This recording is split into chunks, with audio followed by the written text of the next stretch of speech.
Assalamualaikum warahmatullahi wabarakatuh. Teman-teman, kembali lagi bersama saya Namin Abid Musolihin, founder motivator pendidikan.com, ayah 4 anak tanpa gadget.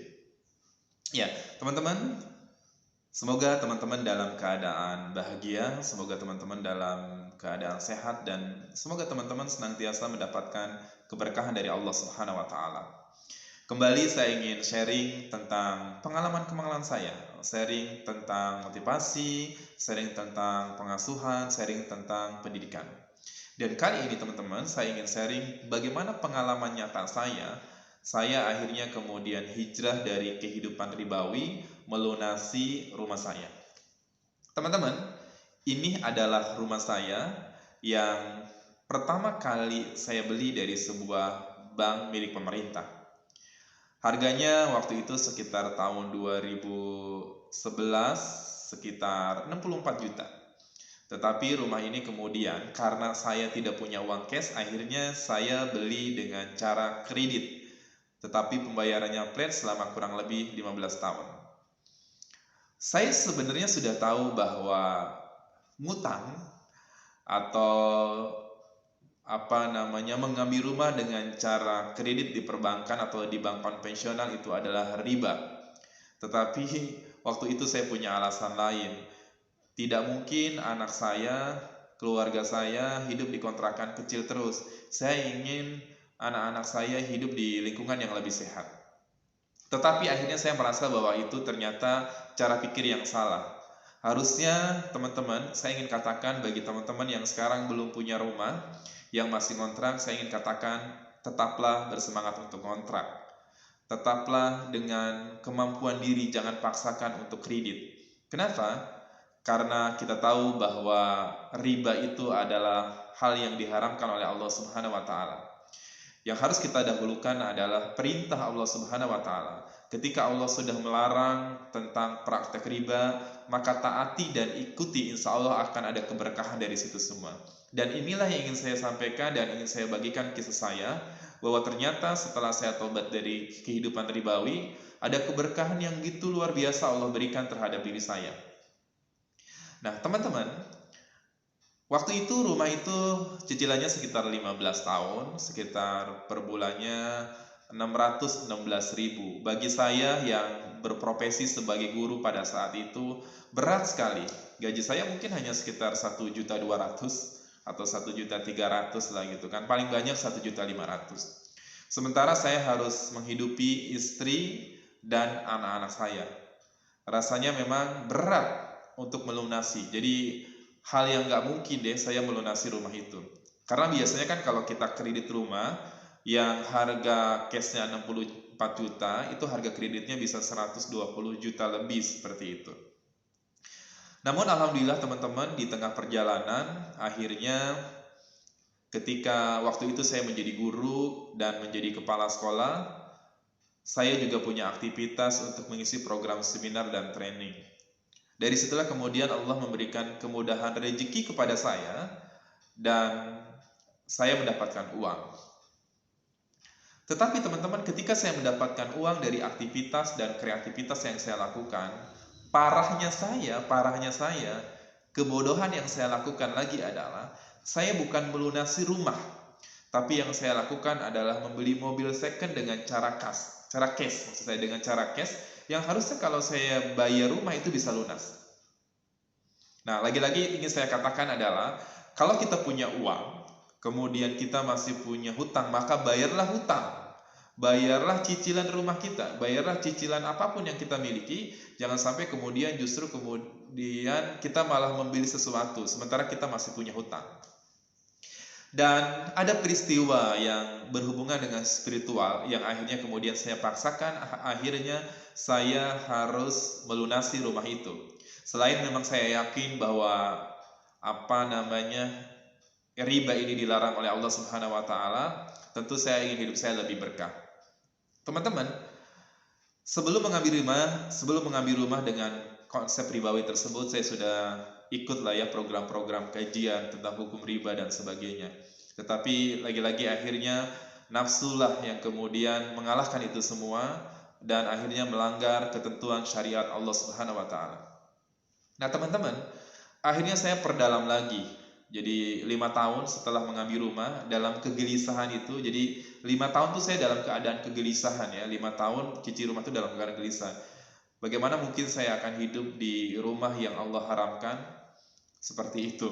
Mengerikan ya. Jadi bagi teman-teman yang belum tahu banget tentang apa itu riba, saya sarankan untuk ikut kajian-kajian para ustadz. Karena itu yang saya lakukan. Saya kemudian lebih yakin lagi adalah ketika pertama kali di sebuah masjid di Cibubur, saya ikut kajian bersama Ustadz Erwandi Tarmiji, dan pertama kali beliau launching buku Muamalah Kontemporer. Buku ini pertama kali launching di sebuah masjid di Cibubur, yaitu di Masjid Darussalam. Waktu itu pada sebuah program itikaf ya. Dan Masjid Darussalam pada saat itu jamaah itikafnya belum banyak karena di awal-awal, dan alhamdulillah saya hadir di kesempatan itu. Bahkan saya langsung beli buku itu. Saya beli buku itu, dan transaksinya yang menarik adalah pada saat itu karena Ustadz Erwandi waktu itu mengharamkan aktivitas jual beli di masjid, maka kami jual belinya adalah ke jalan. Kalau teman-teman pernah ke Masjid Darussalam kota wisata, jadi saya transaksi beli buku itu di jalan raya itu, di jalan yang lalu lintas mobil seperti itu, bukan di masjidnya begitu kan. Saking begitu hati-hatinya Ustadz Erwandi Tarmiji. Dari buku itu kemudian saya pelajari dan semakin yakin bahwa ini adalah riba yang harus ditinggalkan. Nah, teman-teman semua, kemudian saya baca lagi atau saya lihat lagi video, saya melihat banyak video-video bagaimana orang akhirnya berhijrah dari kehidupan ribawi. Termasuk saya nonton videonya Mas Sabtuari ya. Saya nonton video beliau, bagaimana beliau bisa memberikan tips-tips kita bebas dari kehidupan ribawi. Hal yang masih saya ingat adalah yang pertama, pokoknya jual aset yang kita miliki untuk melunasi hutang-hutang kita. Kalau kemudian sudah lunas, jangan pernah berani lagi untuk menghutang, apalagi dengan cara ribawi. Hutang itu sekarang saya meyakini bahwa kita boleh berhutang itu pada saat-saat yang sangat mendesak. Yang karena kalau kita nggak punya uang itu kita akan mati, atau ibu bapak kita akan mati karena kita nggak punya uang sama sekali, maka boleh berhutang. Tapi kalau berhutang untuk gaya-gayaan, kalau kredit mobil, biar dikatakan seorang borju, biar dikatakan sebagai seorang kaya, kemudian beli mobil, beli motor, beli handphone yang mahal-mahal, tentu itu yang tidak dibolehkan. Bagi teman-teman, perhatikan ini semua ya. Jadi kalau punya uang, saya sarankan adalah lunasi dulu hutang-hutang teman-teman atau cicilan. Jadi jangan gaya-gayaan dulu lah seperti itu. Nah teman-teman semua, dari kajian, dari buku-buku yang saya baca gitu kan, kemudian dari video-video yang saya lihat, akhirnya saya yakin bahwa saya harus segera melunasi hutang ribawi saya di bank pemerintah ini seperti itu. Dan ada satu peristiwa lagi yang kemudian akhirnya saya mulai terus berpikir. Di 1 tahun sebelum rumah itu lunas, kegelisahan begitu dahsyat pada diri saya. Saya udah ikut kajian, ikut halakoh, banyak teman-teman yang sudah berhijrah dari kehidupan ribawi, dan masa saya tidak hijrah. Dan alhamdulillah akhirnya teman-teman, saya punya satu kelompok kajian halakoh, namanya waktu itu saya masih tinggal di perumahan yang lama. Ada sekitar 11-12 orang. Di antara kami akhirnya awalnya hijrah 1 orang, melunasi hutang-hutangnya di perbankan, karena dia juga menyampaikan ada kehidupan spiritual yang begitu aneh dalam kehidupannya. Dia malas beribadah, dia akhirnya jadi malas ke masjid, karena bisa jadi adalah ada harta haram yang dia gunakan di situ. Kemudian saya mulai juga yakin akan hal ini, bahwa kita akan lebih tenang kalau kita nggak punya hutang, kita akan lebih tenang kalau kita terbebas dari kehidupan ribawi. Dan akhirnya alhamdulillah teman-teman, setahu saya adalah dari 11 orang itu sekarang hampir 90% teman-teman saya Allah mudahkan rezekinya untuk melunasi hutang-hutang ribanya. Dan jangan pikir teman-teman bahwa mereka adalah yang bisa melunasi hutang itu adalah orang-orang kaya atau orang-orang yang bekerja di kantoran. Ada beragam profesi yang punya aktivitas kajian bersama saya, yaitu ada yang mereka bekerja di BUMN, ada yang pedagang gorengan, ada yang pedagang jahit susu, ada yang ya biasa aja, pekerjaannya biasa saya. Dan termasuk saya adalah orang biasa-biasa. Saya sebagai seorang guru, sebagai seorang dosen yang tentu teman-teman sudah tahu berapa gaji seorang guru dan dosen. Tapi kalau kita kreatif, insya Allah rezeki akan Allah berikan terhadap diri kita. Nah, ada satu peristiwa teman-teman, waktu itu saya ketika parkir mobil saya di garasi, itu nabrak tembok dinding rumah saya, jebret. Akhirnya yang terjadi apa? Hancurlah bagian depan mobil saya. Dari situ kemudian saya ngerasa bahwa disinilah Allah menegur saya atas dosa-dosa yang saya lakukan. Hei Namin, kamu bisa membeli mobil dengan cara cash, tapi kenapa kamu tidak bisa membayar hutang riba yang Allah haramkan ini? Dari situ saya mikir selama setahun. Lunasi enggak, saya butuh mobil enggak, seperti itu. Dan anak-anak sudah agak menikmati ya, karena kami punya mobil baru, bisa beraktivitas pakai mobil, walaupun saya belum terlalu berani jauh untuk menggunakan mobil tersebut seperti itu. Tapi minimal teman-teman, anak-anak dan istri sudah merasa agak nyaman punya mobil seperti itu. Hingga akhirnya teman-teman, di 3 bulan sebelum Idul Fitri, saya terus berdoa sama Allah Subhanahu wa taala. Saya terus berdoa sama Allah Subhanahu wa taala dengan kesungguhan dan keyakinan. Saya berdoa kurang lebih seperti ini. Ya Allah, mudahkan kepada saya untuk melunasi hutang riba ini. Jauhkan saya dari harta haram, berikan keberkahan untuk keluarga saya. Karena teman-teman, kita tahu bahwa harta haram yang kita makan, yang kita berikan sama anak-anak kita, yang kita gunakan, itu akan berdampak sangat besar bagi kehidupan kita, bagi kehidupan istri dan keluarga kita. Teman-teman, saya sarankan untuk ikut kajian-kajian yang bertemakan tentang dampak harta haram bagi kehidupan kita. Begitu mengerikan, termasuk dampak riba bagi kehidupan kita.